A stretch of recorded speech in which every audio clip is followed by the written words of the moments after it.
Bienvenido al módulo de implementación de modismos, donde aplicaremos la teoría vista sobre un dataset ya conocido por nosotros.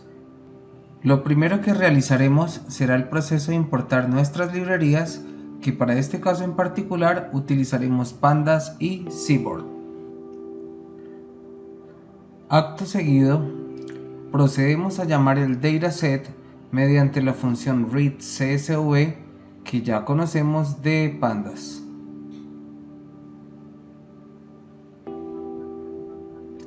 Muy bien, lo primero que haremos como científico de datos es saber a qué tipo o naturaleza de datos nos estamos enfrentando. Para ello invocaremos la función .info de Pandas. A este nivel encontraremos la descripción del tipo de dato que vamos a tratar. Aquí quiero hacer una especial aclaración, porque te estarás imaginando que si estamos dentro del ecosistema de Pandas, pues estamos trabajando con data frames, y esto es cierto. Pero deben de tener en cuenta que los data frames se evalúan en subtipos, como enteros 64, de tipo objetos, de tipo booleanos y de tipos dobles. Son básicamente las unidades enteras o INT, carácter de tipo object, bool o booleanas o lógicas, o double o valores de tipo decimales.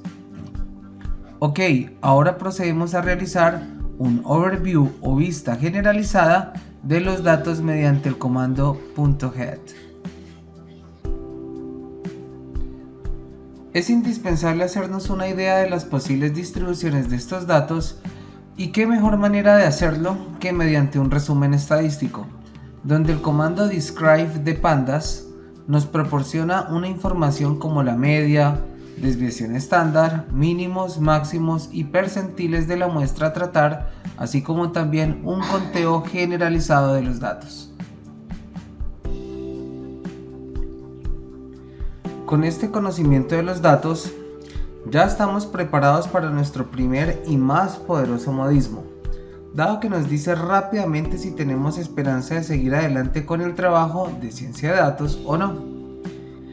Y es el gráfico de mapa de calor modificado. ¿Y para qué? Pues este gráfico nos va a evaluar de una manera sinérgica si nuestro dataset puede estar preparado para el tratamiento, dado que necesitamos validar si todas las filas y columnas están completas a través de una validación de campos de tipo null o none. Como podemos ver, simplemente parametrizamos en función de los datos nulos con la función isNull. Parametrizamos cbar igual a falso para que no nos muestre la correlación entre 0 y 1 en la escala de colores. getXLabel para que no nos muestre los valores en el eje Y. Y por último el color map o CMap de tipo Viridis, que es la paleta de colores que estamos viendo. Con las condiciones que estamos evidenciando, este dataset funciona muy bien para trabajar, pero la columna type 2 realmente no hay opción de tratamiento, dado que el n muestral está ausente en su mayoría.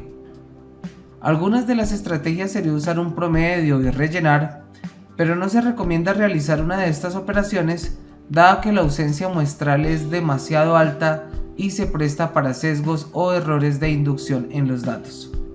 La tarea fundamental será explorar información de los Pokémones tipo 1, y para ello empezaremos con el gráfico de líneas a continuación.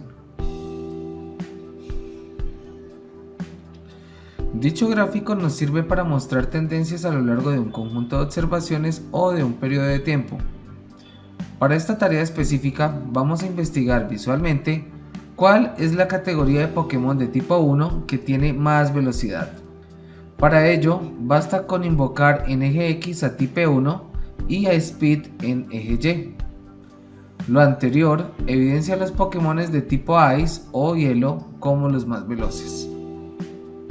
El gráfico de líneas comparativo tiene como objetivo comparar dos conjuntos de observaciones cuantitativas o de valores numéricos. Ojo, si quieres comparar valores cualitativos o categorías, tal vez esta no sea la manera de hacerlo.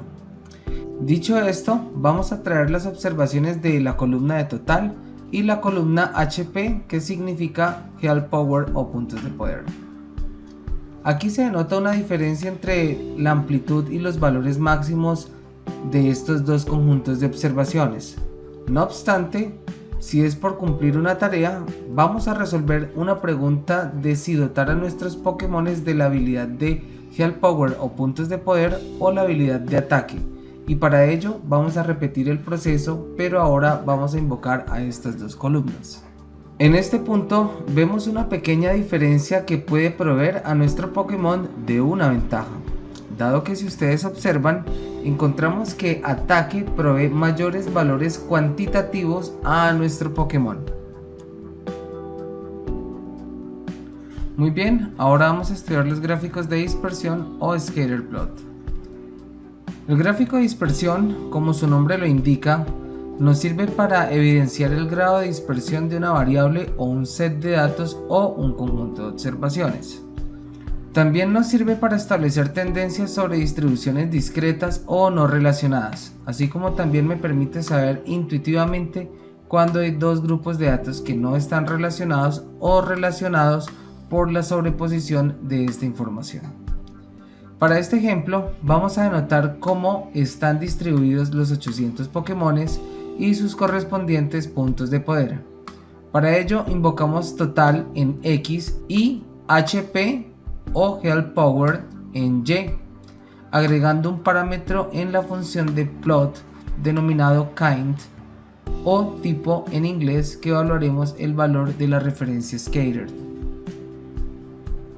La interpretación de esto puede ser multipropósito, dado que observamos valores en 250, donde solo hay dos Pokémones que cumplen con esto, así como también podemos interpretar muchas otras cosas más, como por ejemplo dos nubes de punto tal como se denotan aquí, entre muchas otras cosas más, y esto dependerá del conocimiento y experiencia del investigador. No obstante, se recomienda en la mayoría de casos que correlacionen variables y comuniquen información evidente dentro de los parámetros normales, así como también los valores atípicos u otros hallazgos relevantes. Muy bien, con el conocimiento adquirido sobre los gráficos de dispersión, ahora vamos a estudiar un poco cómo será la comparación entre dichos gráficos. Este gráfico tiene como objetivo comparar dos conjuntos de observaciones cuantitativas o de dos valores numéricos. No obstante, aprenderemos a utilizar el parámetro AX para realizar un embebimiento o simplemente incrustar en los ejes dos distribuciones de dispersión correlacionadas por múltiples variables.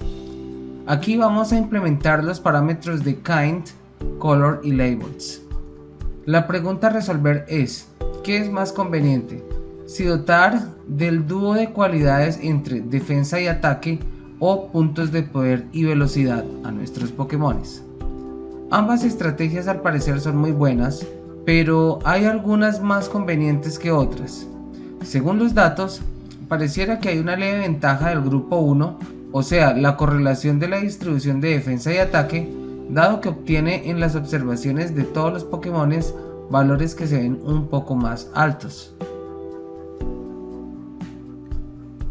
Con el contexto anterior nos damos cuenta de que es necesario obtener un tipo de representación un poco más sofisticada. De acuerdo a esto, encontramos que el gráfico pair plot o matriz de relaciones es un gráfico que cumple con la tarea fundamental de evidenciar la relación entre múltiples variables, donde se busca responder rápidamente la relación o esperanza de obtener dos variables que estén relacionadas, del cual es especial o muy útil para establecer cuál de ellas, hablamos de las variables, nos sirven para poder crear un modelo predictivo o simplemente la unión de estas dos.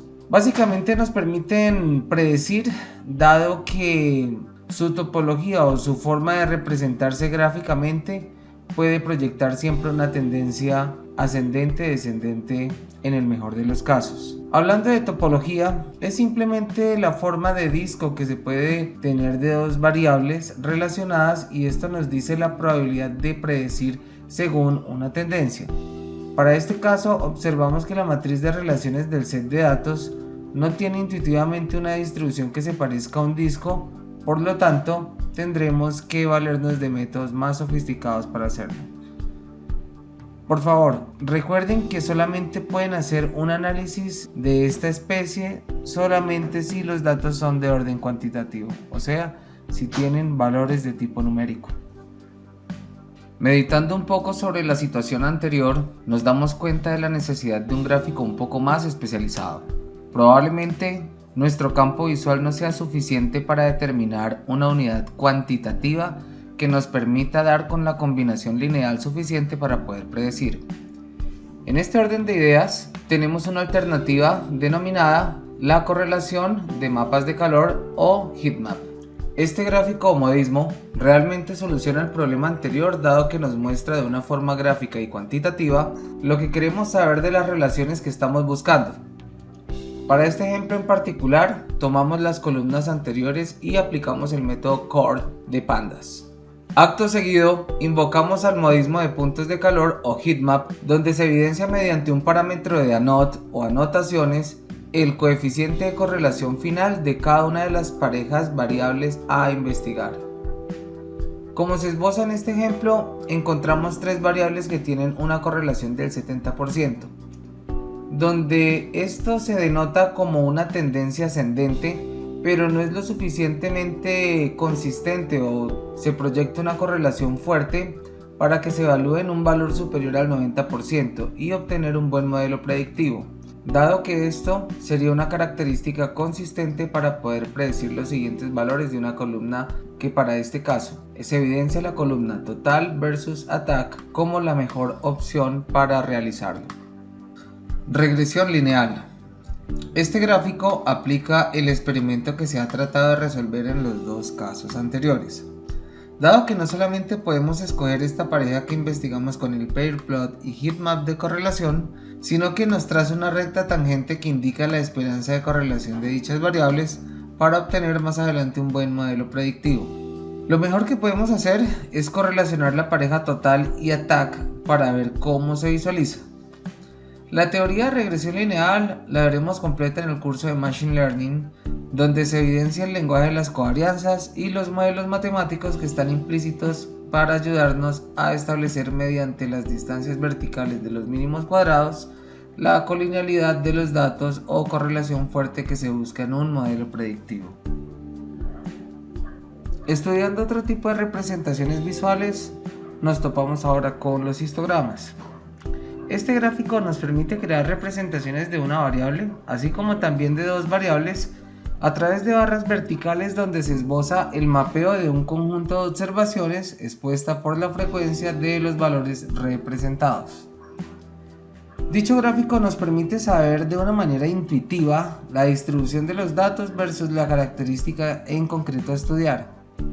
Para este ejemplo en particular, observamos el data frame total, del cual queremos investigar su distribución, así como también querer saber si hay valores atípicos o la ubicación del rango de la distribución normal de los datos. Tan fácil como invocar el data frame y utilizar el método .his, que también podremos parametrizar con un valor de color, así como también el número de particiones o bins para aumentar su resolución en algún comportamiento que se requiera estudiar. Estudiando representaciones un poco más complejas, con más información, nos encontramos con boxplot o diagrama de cajas y bigotes.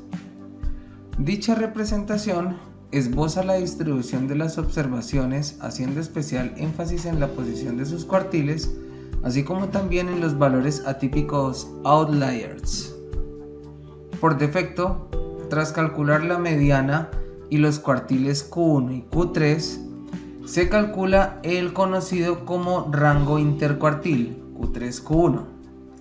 Los bigotes o whiskers, la línea que sale de la caja, se extiende hasta cubrir 1.5 veces el rango intercuartil por debajo y por encima de Q1 y de Q3, respectivamente. Todos los puntos fuera del rango son considerados como valores atípicos y son mostrados como puntos individuales. Para el siguiente ejemplo realizaremos la investigación de este tipo de representaciones sobre el data frame de speed versus type 2 o type 2. En el anterior gráfico distinguimos los cuartiles Q1 y Q3, límite superior e inferior de las cajas, distancia a la que nos hemos referido como rango intercuartil, la mediana, línea horizontal dentro de la caja y los valores considerados normales entre los topes superior e inferior de las líneas verticales. Valga la aclaración que los topes representan 1.5 veces el rango intercuartil. Fuera de estos límites vemos outliers o valores anómalos. La distancia más allá de la cual un valor se considera anómalo se puede personalizar con el parámetro wish. Este toma por defecto el mencionado valor de 1.5. Observe cómo cambia la gráfica si aumentamos este valor. Ahora, los valores que eran outliers en la primera gráfica para la categoría de Pokémon Flying, observamos que todos son considerados normales.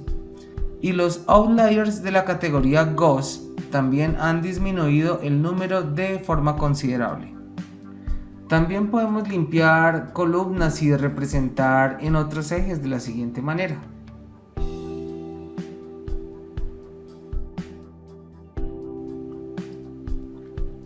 Después de estudiar un poco este tipo de gráficos que nos entregan tanta información, ahora pasaremos a estudiar los Kernel Density Estimation.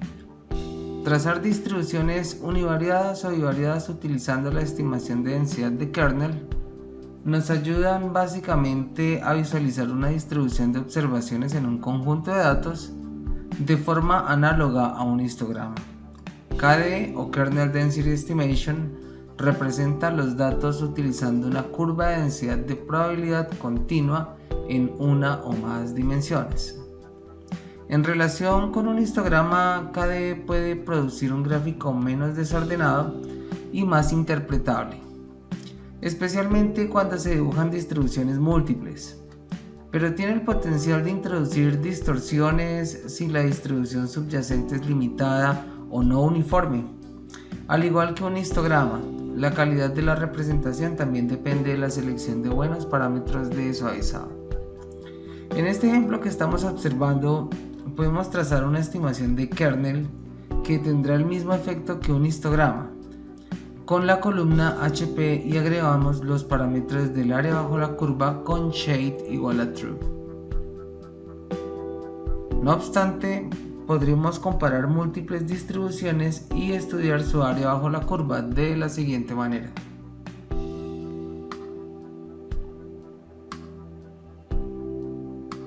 Este tipo de modismos es ideal para comparar el rendimiento de redes neuronales según el número de realizaciones o simplemente para medir el rendimiento en el tiempo, así como también para evaluar la estabilidad de algún conjunto de observaciones o una ventana de tiempo. Otra alternativa puede ser comparar distribuciones y evaluar regiones de incidencia, tal cual como vamos a mostrar a continuación. Recordando un poco la metodología del AX o el AX, en el cual vamos a poder hacer el embedimiento de dos gráficos de tipo KDE y correlacionar dos grupos.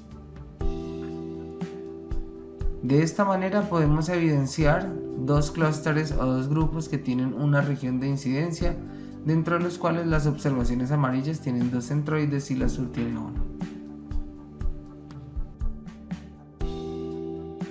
Muy bien, cada vez vamos mirando gráficos un poco más especializados y uno de ellos es el Distplot. Este gráfico brinda un acceso a varios enfoques para visualizar la distribución de datos univariada y bivariada. De esta manera incluimos subconjuntos de datos definidos por mapeo semántico, dando una visual de la distribución normal con una estimación de kernel, así como también invoca un histograma para evaluar y tener un mejor entendimiento. Combinando más funciones y transmitiendo más información vamos a adentrarnos en los gráficos de Violin Plot. Este gráfico combina la funcionalidad del box plot o el diagrama de cajas y bigotes, mostrando los cuartiles de distribución y la estimación del kernel de densidad.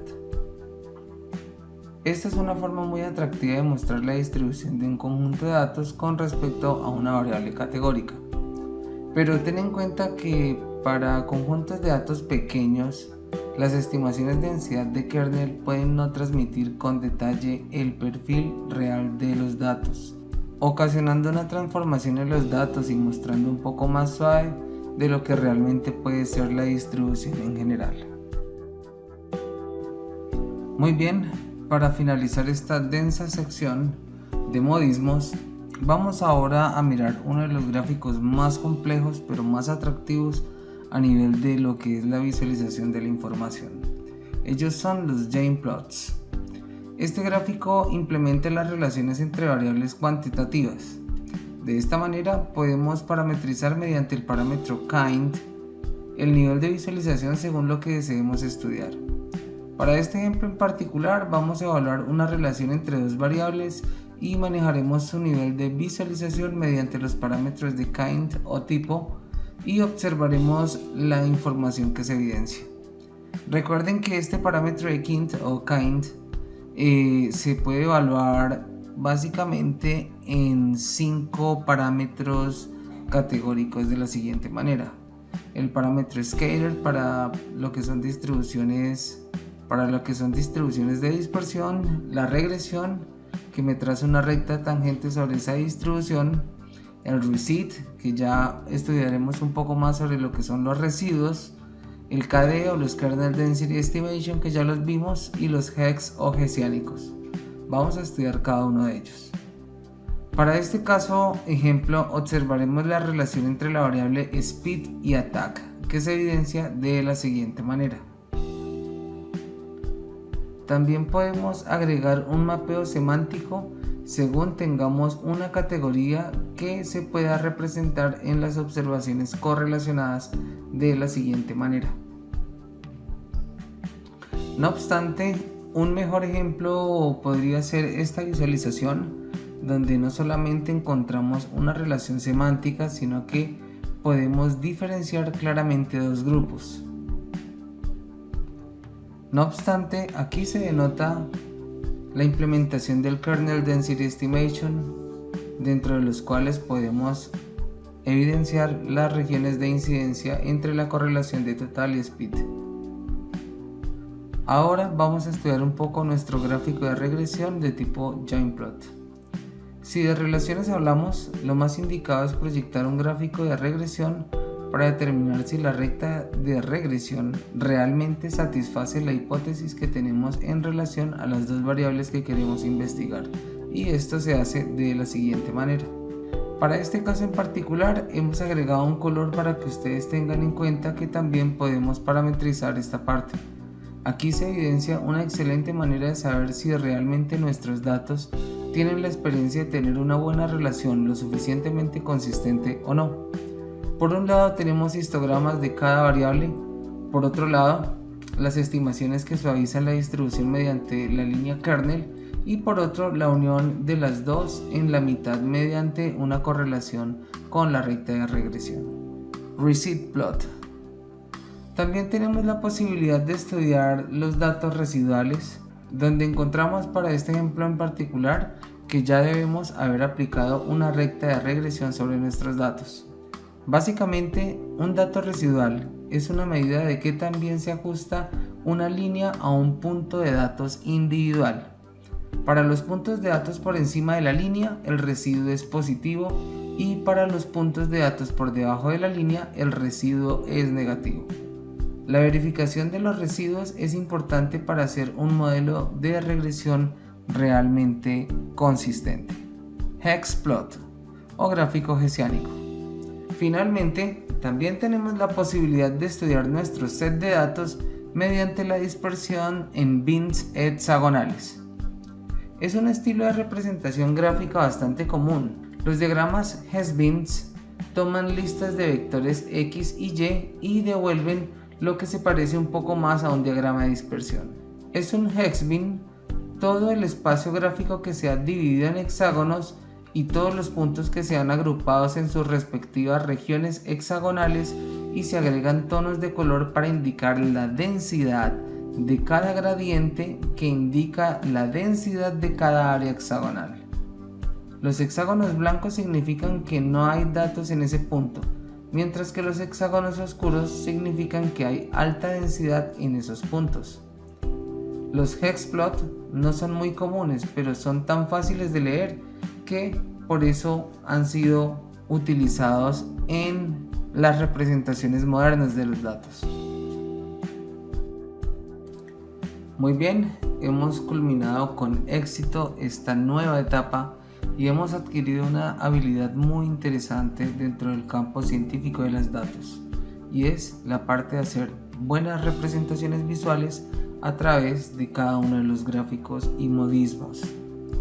Aquí quiero hacer una pequeña distinción, y es que en este curso en particular hemos estado utilizando representaciones visuales que ya están construidas a través de la librería de Matplotlib con Seaborn. Pero si ustedes quieren ahondar un poco más sobre este campo, les sugiero la librería D3JS, en el cual van a poder explorar toda la teoría vista en este curso, en el cual ustedes van a poder diseñar sus propios modismos, en el cual ustedes van a poder proyectar dentro de lo que es la correspondencia visual y el análisis exploratorio científico. Súper recomendado. Muy bien, muchas gracias y nos veremos ahora sí en el módulo número 12 con la aplicación de absolutamente todo el conocimiento.